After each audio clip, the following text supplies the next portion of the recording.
Assalamu alaikum guys, and welcome back to another weekend recipe with Cooking with TJ.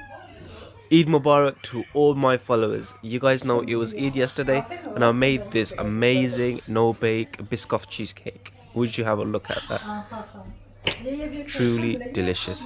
Let's get straight through to the recipe and get cracking with it. But before that guys, as you know, if you have a passion for food and you want to try out some nice easy new recipes, then smash that subscribe button and click on the ring bell. Here are the ingredients guys. The full measurements would be in the description box of this video and the quantity that we're going to be using as well. So first guys, we've got unsalted butter here, so we need to take 125 grams of butter. The total block is 250 grams, so we just need to cut it in half. So I'm going to cut this in half. I'm going to take one half of it, place it in a plate, and then put it in the microwave for it to melt.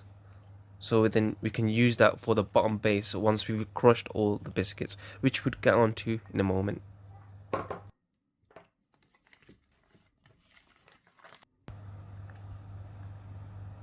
Right, here guys, I'm going to add in some Lotus Biscoff biscuits. The total amount that I'm going to add in would be about 300 grams of it.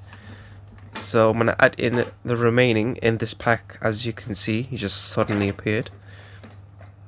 So I'm going to add all of this in. Ensure that it's 300 grams. I've measured it beforehand, so I'm aware. So one pack in itself, that whole pack, which you can see to the side, is 250 grams. The 4 or 5 pieces that I had in the beginning were the remaining 50 grams of Biscoff biscuits.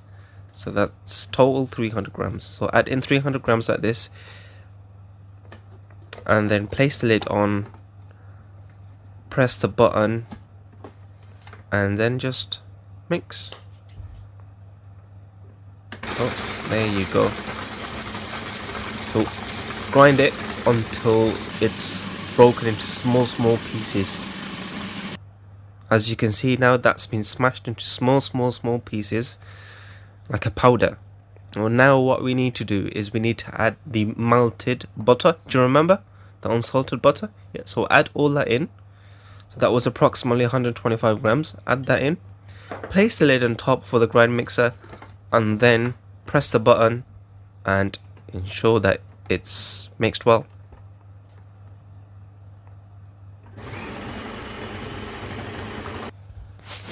There we go guys, and that's now well combined. What we need to do is we need to add the biscuit base to the bottom of the base, the baking tray. So we just need to add this in.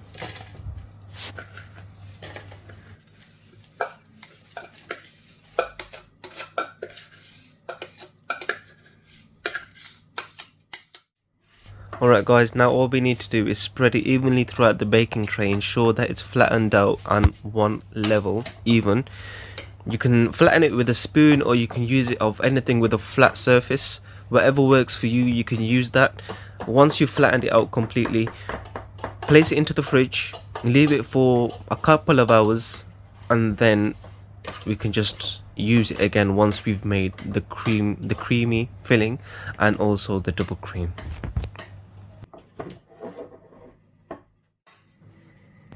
Okay guys, now it's time to make the creamy filling. So first we're going to start off by adding in the Philadelphia. So I'm going to add in 500 grams of Philadelphia, original Philadelphia, not the one that's low fat. So we need the one with full fat. So the original Philadelphia pack, as you can see, use that one. Add in 500 grams.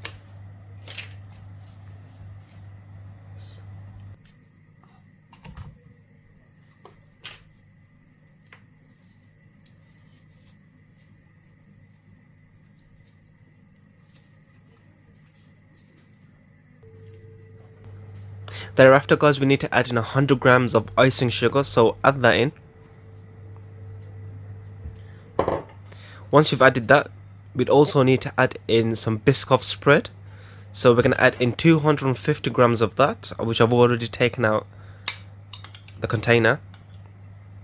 So I've measured 250 grams, add that in.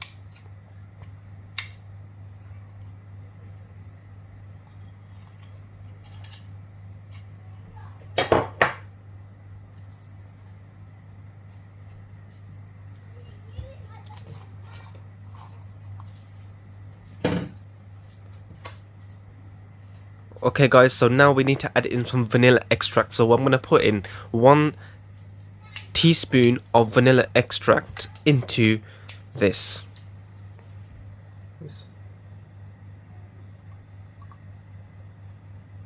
So add that in. Once you've added all the ingredients in, you can use the electronic whisk. Electronic whisk is the most ideal one. I never had one, so I had to make do with my manual hand whisk, which is not the best. It's not the metal one, so it didn't really do it the best, but I had to put in a lot of manpower and do this. But yeah, it requires a lot of manpower.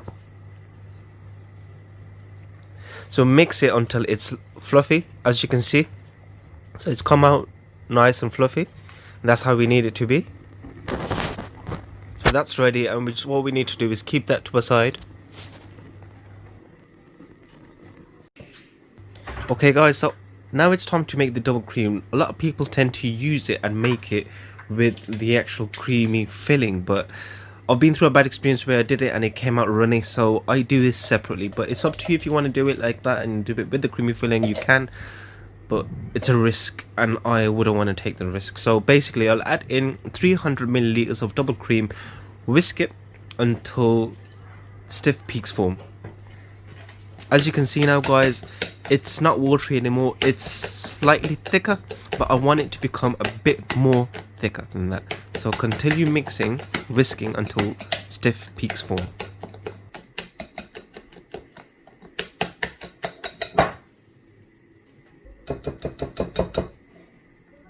As you can see now guys, the cream has come out the way I wanted it. So that's how it should look like.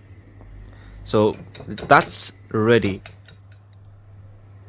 Now guys, it's just a matter of adding in with a spatula the cream into the creamy filling. So add this in. Once you've added it all in, then don't whisk it, but gently fold it in with the creamy fillings to ensure it doesn't become watery. So just gently fold it in. Once you've done that and it's mixed well and it's well combined, my best term, once it's well combined, then what we can do is we can just take out the baking tray, add all this in, and then spread it evenly.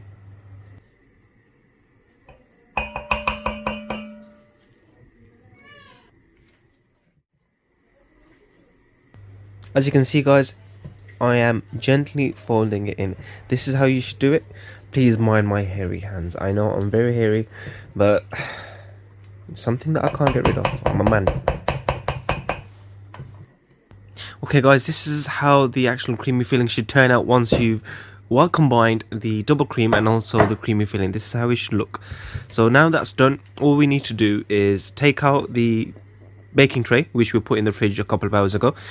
Add this in, add in a few dollops of the creamy filling.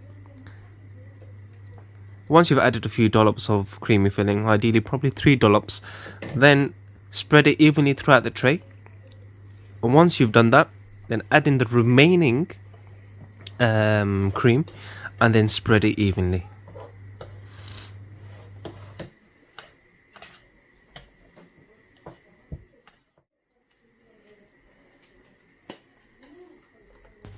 Okay guys, now add in the remaining creamy filling.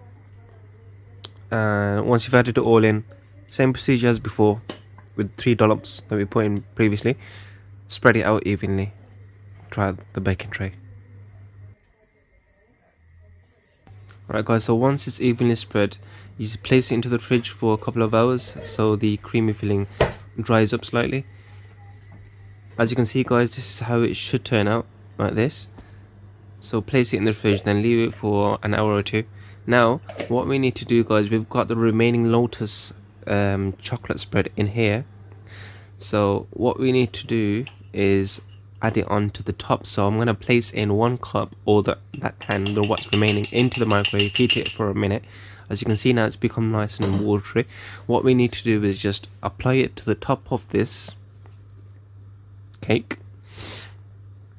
Okay, so apply it to the top like this, all of it, ensure all of it's come out, and then just mix it by shaking the actual tray slightly from left to right, By doing that, obviously you would help ensure that it's spread evenly. If it doesn't, you can use a spatula or any device that you think is useful to help you spread it throughout the tray. You can use that. Me, I tend to like my spoon, so I'm gonna be using the spoon to do that, as you can see. So evenly spread it out, guys, and once that's done, then we can just move on to the next stage. Okay guys, now we've got a Milky Bar, which we need to crack into small block pieces and place it in a cup, which I've done here. So now what we need to do is add this into the microwave, leave it for a minute or two in there. It'll come out like this. Okay, so it's melted. Now what we need to do is we need to add in a few scoops of the melted Milky Way into the base of the baking tray. Okay, evenly spread it out, every scoop, as you can see I am doing. And the actual scoop is quite big as well. I made a mistake, I should have put in smaller scoops, but oh well, there's always time to learn, isn't it? Now I'm using a toothpick and I'm gonna spread it out making weird shapes. That's what I'm gonna do. I think because the scoops were quite big, it didn't really come out how I wanted it to, but as I said, it's a good experience, isn't it? You know, for next time. So this is it. So just make some swirls as I'm doing, as you can see. Once you've done that, then it's time to move on to the next stage. Okay guys, so now I've broken a few Biscoff biscuits into small pieces and I'm garnishing it as a topping on the cheesecake, as you can see.